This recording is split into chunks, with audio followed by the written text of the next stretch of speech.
La Voz de América presenta. Fracasa intento demócrata en el Senado de Estados Unidos para revivir proyecto de ley sobre seguridad fronteriza. Autoridades alertan que altas temperaturas son letales para migrantes que cruzan frontera sur de forma irregular. Trágicamente termina un acto de campaña tras el colapso de una tarima en México.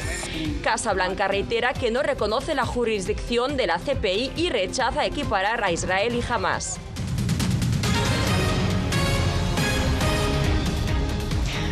Hola, ¿qué tal? Bienvenidos al Mundo al Día. Desde Washington les saluda Carolina Valladares. Empezamos. Por segunda vez fracasó este jueves en el Senado un proyecto de ley que otorgaba fondos para la seguridad fronteriza. Senadores de ambos partidos votaron en contra, pese a que fue negociado de manera bipartidista. Paula Díaz, en vivo con nosotros. Ahí te vemos, Paula, con los detalles. Adelante. Carolina, el acuerdo permitiría que el presidente pudiera cerrar la frontera en el caso que surgiera una llegada masiva de migrantes. El proyecto fracasó con 43 votos a favor y 50 en contra. El nuevo intento del líder demócrata del Senado, Chuck Schumer, de aprobar el proyecto de ley bipartidista que otorga fondos para la seguridad fronteriza fracasó, al obtener 50 votos en contra y solo 43 a favor. Dos de los senadores que redactaron el proyecto de ley votaron en contra, el republicano James Lankford y la senadora independiente Kyrsten Sinema. It's a sad day for the Senate, a sad day for America. Es un día triste para el Senado y un día triste para Estados Unidos. Yo entiendo que la legislación de hoy no iba a ganar cada voto demócrata y cada voto republicano. Y de eso es lo que se trata, un proyecto bipartidista, de un compromiso. El plan proponía otorgar un presupuesto de $14.300 millones para reforzar la seguridad en la frontera con México, contratar nuevos agentes federales y más jueces de inmigración y comprar tecnología avanzada en los puertos de entrada. El secretario de Seguridad Nacional, Alejandro Mayorkas, aclaró que esto no se puede lograr con órdenes ejecutivas.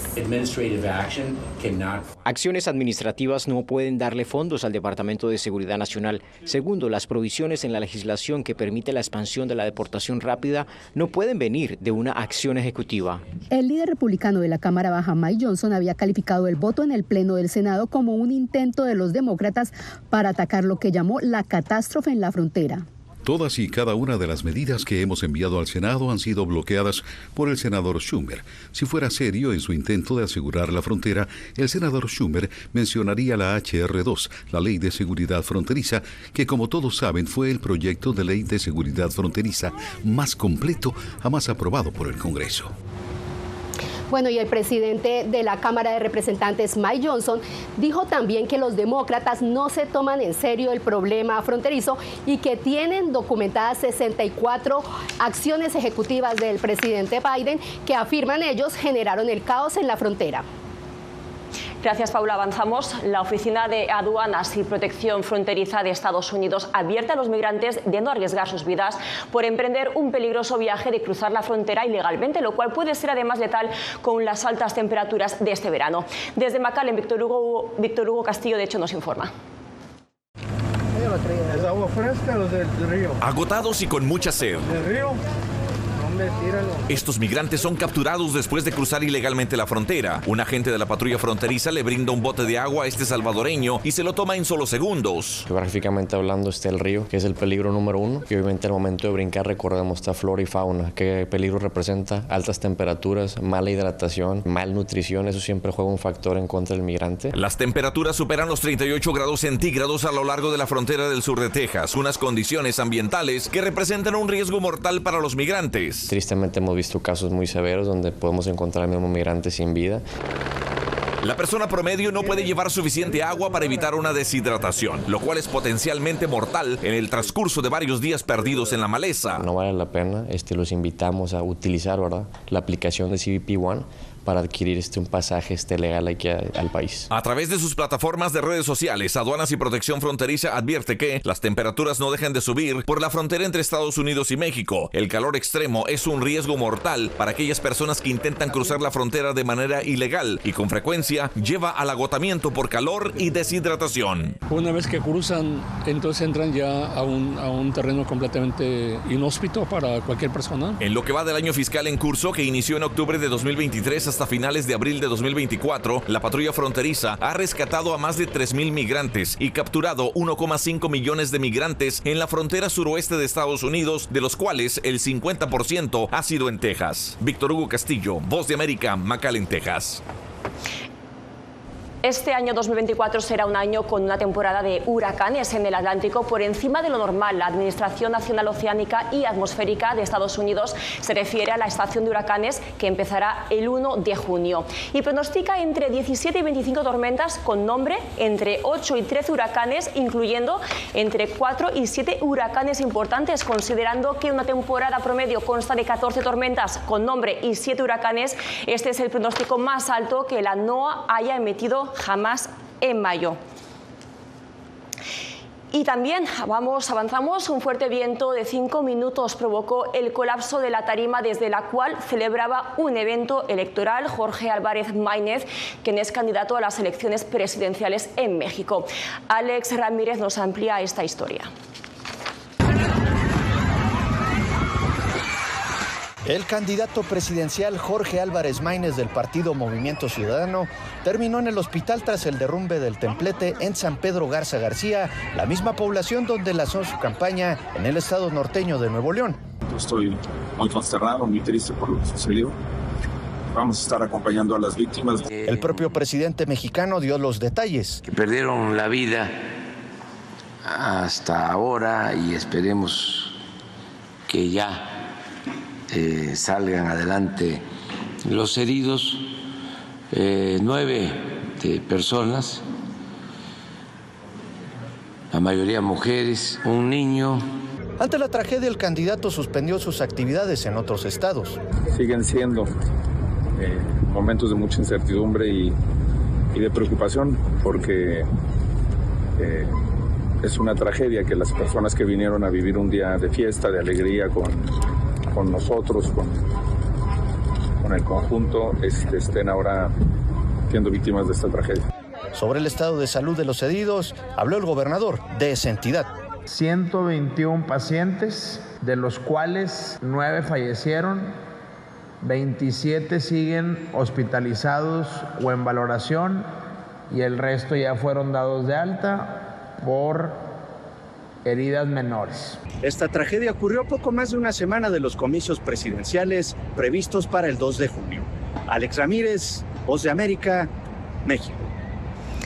El conflicto entre Israel y Hamas en el Medio Oriente y la crisis de seguridad en Haití estuvieron entre los temas abordados por el presidente Joe Biden este jueves durante un encuentro bilateral en la Casa Blanca. Hacemos contacto, ahí te vemos, con Jacopo Luzzi, de la Voz de América. Informanos qué datos se conocieron sobre estos temas en específico. Bueno, Carolina, empezamos diciendo que fue un día importante para Estados Unidos porque en esta visita Kenia fue reconocido con el título de aliado principal, no parte de la OTAN, la primera nación subsahariana en recibir este estatus.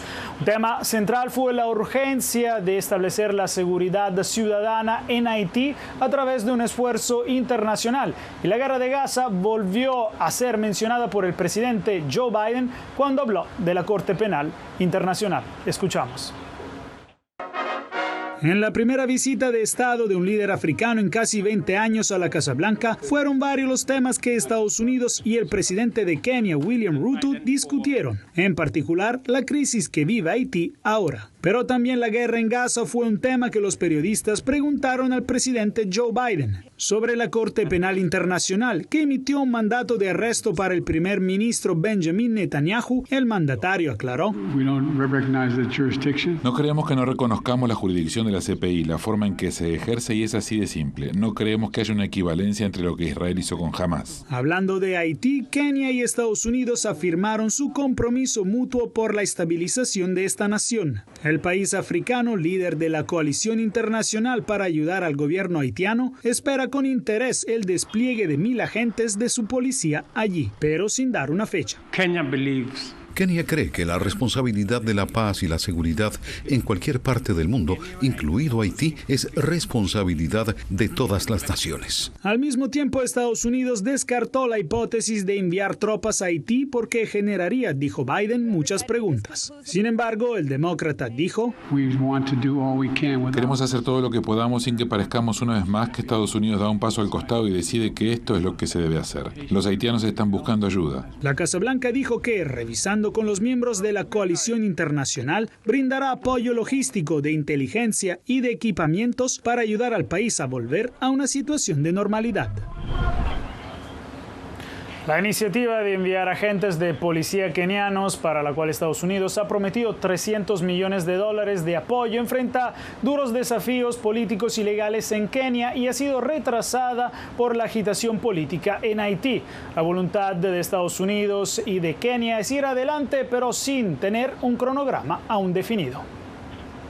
Gracias, Jacopo. Y mientras, en Colombia, el presidente Gustavo Petro anunció la apertura de una embajada en la ciudad palestina de Ramala. También criticó al primer ministro israelí Benjamin Netanyahu y solicitó unirse al caso de Sudáfrica, que acusa a Israel de genocidio ante la Corte Internacional de Justicia. Jair Díaz tiene los detalles.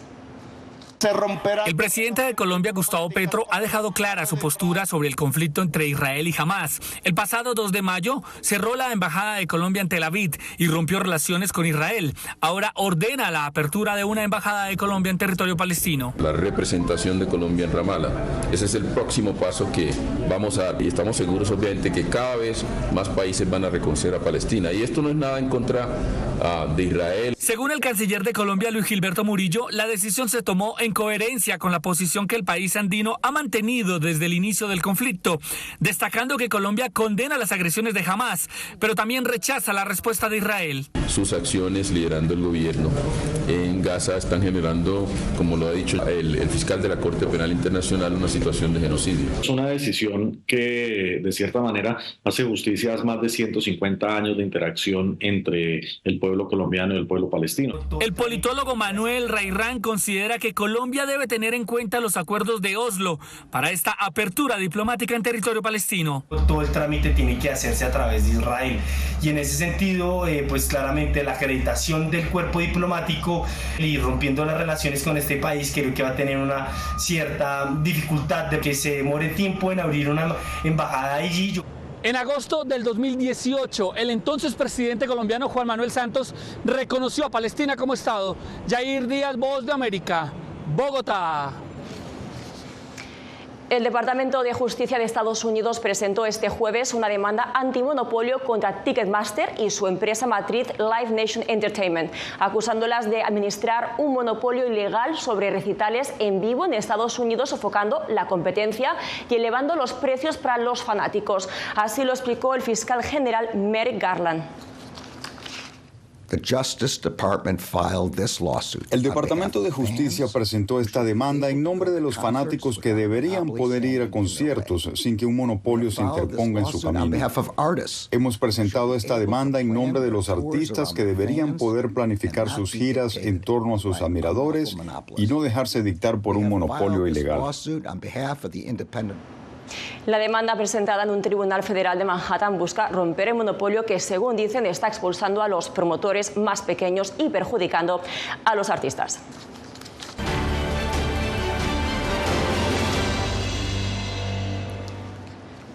Pocos son los estados que podrían definir el ganador de las elecciones de Estados Unidos. Pensilvania es uno de ellos, por lo que Joe Biden y Donald Trump buscan persuadir a los votantes.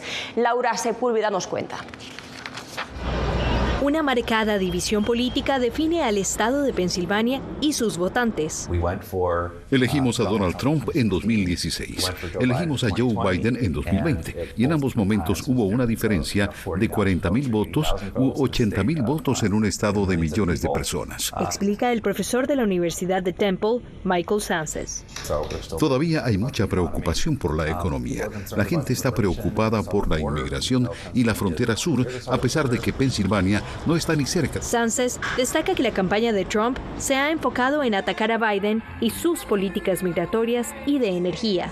Si pensamos en las cosas que tenemos que vivir y lo que debemos soportar, con la frontera, sin independencia energética, con los coches eléctricos, ¿creen ustedes que a todo el mundo le gustaría comprar un coche eléctrico el resto de sus vidas? Biden cuadriplicó este mes los derechos de importación de vehículos eléctricos de China, argumentando una competencia desleal que engaña a los trabajadores estadounidenses. Mi visión de Estados Unidos es de esperanza y oportunidad. La visión desde Scranton, estadounidenses de clase trabajadora como ustedes. Encuestas realizadas por el diario de Philadelphia Inquirer muestran que los candidatos están en un empate estadístico en Pensilvania, con un menor apoyo a Biden entre los votantes jóvenes y no blancos en comparación con hace 4 años. Ambos grupos fueron fundamentales para que Biden ganara el estado en 2020. Laura Sepúlveda, Voz de América. Hacemos una pausa y al regreso el gobierno de Ecuador decretó el estado de excepción en 7 provincias.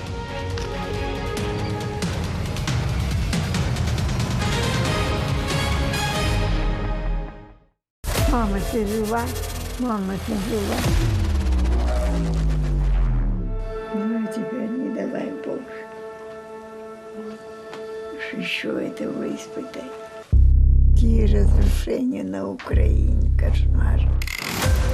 Там была ракета. Ракета или бомба?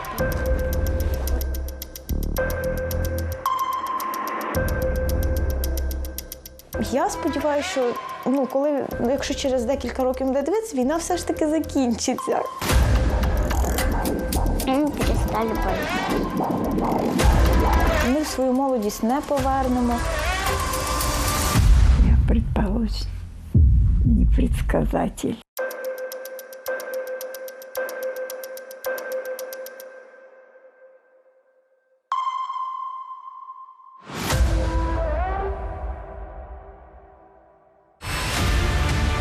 Nosotros no somos ninguna oposición. La prensa no es ninguna oposición. Periodismo, la prensa libre importa. Entonces hay un poco de tema también de amenazas, ¿no? Disponible en vozdeamerica.com. Desde las ciudades más emblemáticas hasta los rincones más remotos del planeta. La Voz de América te trae las noticias más recientes. Con una garantía de credibilidad y balance. Como la mayor radiodifusora de noticias de Estados Unidos a la comunidad internacional, te ofrecemos una perspectiva única sobre la realidad de este país, Latinoamérica y el resto del mundo. Ya sea a través de radio, televisión, web o redes sociales, estamos a tu lado en cada plataforma. A lo largo de mi carrera he recibido muchísimas amenazas de muerte. Periodismo, la prensa libre importa. El rol de los periodistas es ejercer el rol del perro guardián de la democracia. Disponible en vozdeamerica.com.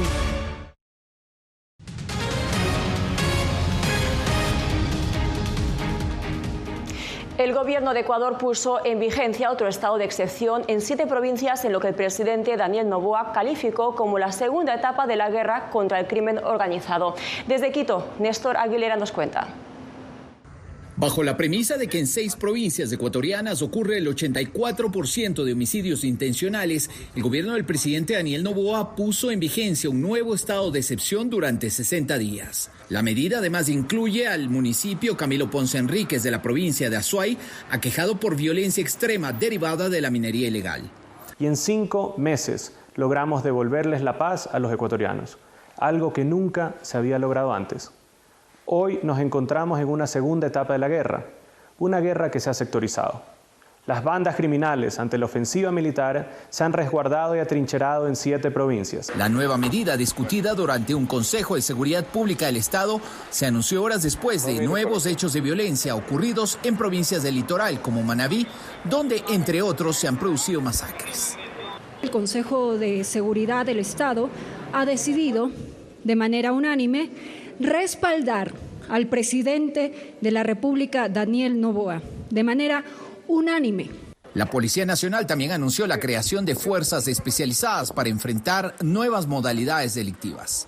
Se creó el PICE, que es una unidad especializada directamente para atacar la extorsión y el secuestro, y la FIAC, que es una unidad directamente para atacar a todas esas terroristas que están cometiendo asesinatos en determinado territorio. La institución investiga el origen de una nueva agrupación criminal que pudiera ser una disidencia del grupo terrorista Los Choneros, liderado antes de su fuga de una cárcel de Guayaquil por Adolfo Macías alias Fito.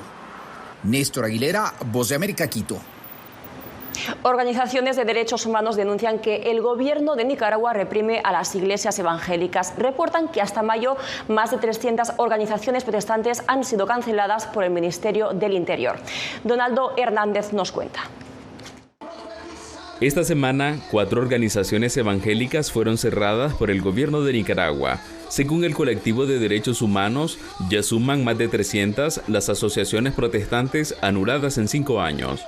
El colectivo ha registrado hasta el día martes recién pasado 316 asociaciones canceladas por parte del régimen de Ortega y Murillo, y por supuesto esto constituye una clara violación al derecho a la libertad religiosa en el país. Abogados consideran que el cierre de estas organizaciones limita aún más el derecho de los evangélicos a realizar actividades dentro del país. Esta limitación se ha visto por celebraciones como es el Día de la Biblia u otras celebraciones como cruzadas que se realizaban muy continuas en Nicaragua, que ahora están limitadas a que si el gobierno las permite o no las permite. El gobierno asegura ser respetuoso de la libertad religiosa y sostiene que las organizaciones ilegalizadas estaban vinculadas a diferentes delitos. Han sido incautadas una cantidad de propiedades que se movían en el lavado de dinero. En el marco del conflicto sociopolítico, más de 3.000 organismos sin fines de lucro han sido cerrados y sus bienes ahora son propiedad del Estado. Donaldo Hernández, Voz de América. Tiempo ya de otra pausa, pero regresamos con más en minutos. No se vayan. Bienvenidos a RetroBoa. Soy Salomé Ramírez. Soy Mixi Macías y te invitamos a que conversemos de los temas actuales que más te interesan. Acompáñanos en un nuevo programa digital que será tu boleto a un diálogo fresco en el que tu voz será la clave. Todo incluido. Conéctate con nosotros muy pronto a través de RetroBoa, un podcast en vivo en las plataformas digitales de La Voz de América. Hola, soy Oscar Ortiz Barahona, corresponsal La Voz de América. Ser La Voz de América desde Honduras me permite conectarme con todos ustedes, nuestras audiencias en todos los países del continente, ofreciendo información veraz sobre los temas que más te impactan. Honduras y los Estados Unidos han ejercido labores humanitarias, 40 viviendas. Desde perspectivas humanas y con base en hechos, te informamos para que seas tú quien formes tu propia opinión, porque La Voz de América, la prensa libre, importa. Y j'avais décidé de reprendre le micro et la plume. Periodismo, la prensa libre importa, una producción especial de La Voz de América. Parce que pour moi, le silence pas qu'une option et je voulais reprendre pour faire échec à la terreur. En vozdeamerica.com. Desde las ciudades más emblemáticas hasta los rincones más remotos del planeta. La Voz de América te trae las noticias más recientes. Con una garantía de credibilidad y balance. Como la mayor radiodifusora de noticias de Estados Unidos a la comunidad internacional, te ofrecemos una perspectiva única sobre la realidad de este país, Latinoamérica y el resto del mundo. Ya sea a través de radio, televisión, web o redes sociales, estamos a tu lado en cada plataforma. A lo largo de mi carrera he recibido muchísimas amenazas de muerte. Periodismo, la prensa libre importa. El rol de los periodistas es ejercer el rol del perro guardián de la democracia. Disponible en vozdeamerica.com.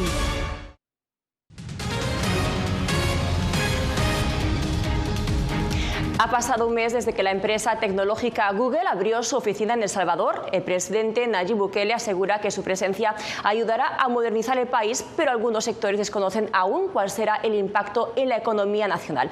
Así que Claudia Saldaña nos amplía esta información. Aunque algunos sectores reconocen que la llegada de Google a El Salvador es favorable para la imagen del país, tras un mes de su llegada, aún existe incertidumbre sobre el impacto que pueda tener en la población y la economía. Todavía no estamos completamente seguros de cuál va a ser el alcance de esta colaboración porque el convenio que el gobierno de El Salvador estableció con Google es de naturaleza reservada. El presidente Nayib Bukele dijo que la llegada de la compañía ayudará a mejorar el sistema educativo, el servicio de salud pública y la modernización del Estado, pero los detalles de los acuerdos aún son limitados.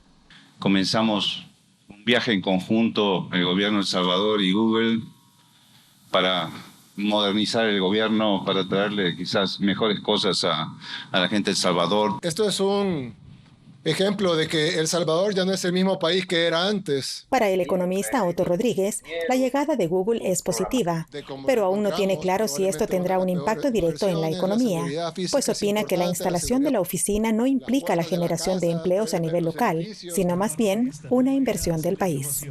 Porque todo lo que se ha visto es que es una contratación de un servicio que el gobierno está haciendo a Google y Google por eso está abriendo una oficina en el país. No es que Google haya visto al país como un referente para la inversión, digamos, y se viene a instalar acá. El gobierno asegura que la llegada de Google beneficiará al país con proyectos de telemedicina, iniciativas en educación, la agilización del sistema de aduanas, la instalación de un data center, entre otros. Claudia Saldaña, Voz de América, San Salvador. Hacemos otra pausa y ya regresamos esos 100 minutos. Sagastume, corresponsal de La Voz de América en Guatemala. En el epicentro de los grandes retos, los sucesos locales desde mi país impactan a todas las naciones de la región. Con diversidad de perspectivas, acercamos a nuestras audiencias a situaciones tan complejas como la masiva migración, el crimen organizado transnacional y la situación política y social de Guatemala. En un lenguaje simple, con precisión, te conectamos con la realidad de todo el hemisferio, porque en La Voz de América, la prensa libre importa. Desde las ciudades más emblemáticas hasta los rincones más remotos del planeta. La Voz de América te trae las noticias más recientes. Con una garantía de credibilidad y balance. Como la mayor radiodifusora de noticias de Estados Unidos a la comunidad internacional, te ofrecemos una perspectiva única sobre la realidad de este país, Latinoamérica y el resto del mundo. Ya sea a través de radio, televisión, web o redes sociales, estamos a tu lado en cada plataforma. Siento miedo de ejercer periodismo. Periodismo. La prensa libre importa. Una coproducción de La Voz de América y Teleamazonas. Siento miedo de decir que soy periodista. Disponible en vozdeamerica.com. Una madre rusa busca desesperadamente a su hijo desaparecido en territorio ucraniano durante la guerra. Las autoridades militares y el presidente de su país no han respondido a sus reclamos. ¿Su última esperanza? Ir a Ucrania y encontrarlo ella misma. Mam, все будет хорошо, я тебя люблю. La búsqueda de Olga. Все будет хорошо. Давай. Disponible en todas las plataformas de La Voz de América. ¿Hay un dicho sobre Chile? Periodismo. La prensa libre importa. Una coproducción de La Voz de América y Mega Noticias. En Chile hay libertad de expresión, pero que no hay donde expresarla. Disponible en vozdeamerica.com.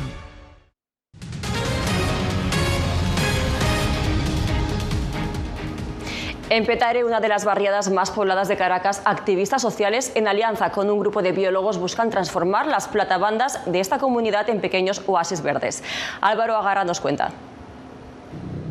Las platabandas, techos planos de concreto en la mayoría de las viviendas en Petare, han sido testigos de un calor implacable, con temperaturas que han llegado a los 38 grados centígrados este 2024. La necesidad de mitigar el calor y reverdecer el entorno es urgente, según especialistas. El proyecto Platabandas Verdes tiene un objetivo claro: diseñar y construir techos verdes funcionales sobre estas estructuras. Pero aquí en Petare es una gran isla de calor, porque es exceso de concreto y no hay suficientes árboles que nos den sombra y que capten toda esa radiación solar, que es lo que hace que disminuya la temperatura. El activista comunitario Jimmy Pérez asegura que además de reducir la sensación térmica, la meta es crear sitios de encuentro que permitan la lectura, el arte y también respirar aire limpio. Hemos alcanzado más de 27 comunidades con la idea de que allá estas platandas tengan un sentido de recuperación del ambiente, pero con un enfoque social, de donde la gente se pueda encontrar, reunir. Virginia Cuello reside en el sector desde hace más de 40 años y asegura que se unió al proyecto por amor a las plantas. Viene como de mis antepasados, pues mi mamá, mi familia, mi madre y mi padre eran del campo, ellos tenían su siembra, su cuestión. Y mi mamá, yo siempre le veía matas y eso. Los participantes en el proyecto destacan que especies vegetales nativas adaptadas a los climas agrestes contribuirán a la sostenibilidad del proyecto y a mejorar la calidad de vida de los habitantes de esta localidad. Álvaro Algarra, Voz de América, Caracas. Y París dio a conocer los podios de los Juegos Olímpicos y Paralímpicos frente a la Torre Eiffel. Las mascotas de los Juegos de Verano y los atletas paralímpicos franceses se turnaron para posar en el podio elaborado con madera reciclada como parte de un plan ecológico para reducir las emisiones de carbono.